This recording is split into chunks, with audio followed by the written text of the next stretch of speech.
Hello and welcome back. And today we're going to talk about step 5, and this is the reflection. Because in this new model of writing with AI, the final submission isn't just the polished essay. That kind of thinking belongs way back even before we talked about process pedagogy. Today, writing itself isn't the only deliverable.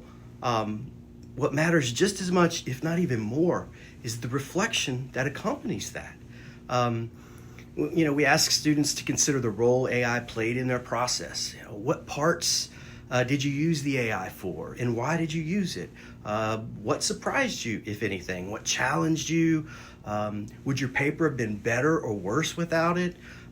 Did you grow as a thinker or a writer, or did you just get faster? And really, did you achieve the overall purpose of the piece, right? These aren't soft questions, and they're not optional. They're kind of the whole point. Because, in this world where AI automation accelerates everything from research to revision and, even gives some people the illusion of insight, the only real safeguard we have is awareness, that conscious engagement, the metacognition that we're always talking about.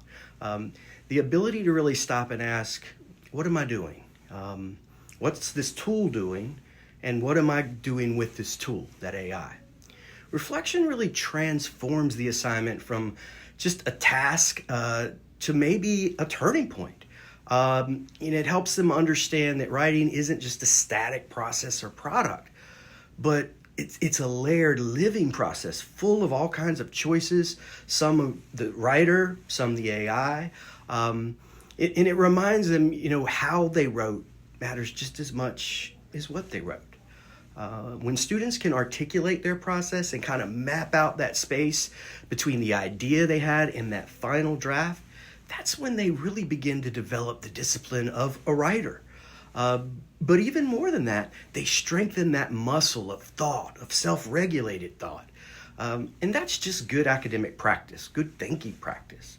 And it's preparation for a world where machines will always be ready to assist us, but only humans can choose when and how to use them.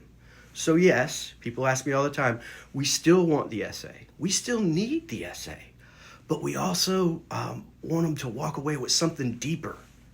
The ability to trace their thinking, defend their choices, really claim that authorship, and even that they've had help with what they did, remembering to cite when they have that help. This is really the new literacy. We're always talking about digital literacy. And if we don't teach it, we're not preparing students for the real world that they're stepping into, the one that pretty much already exists. Now, next time we're going to discuss the evolution of our rubrics and how that's going to help us really assess this whole overall process connecting with AI. So, I'll see you again next time.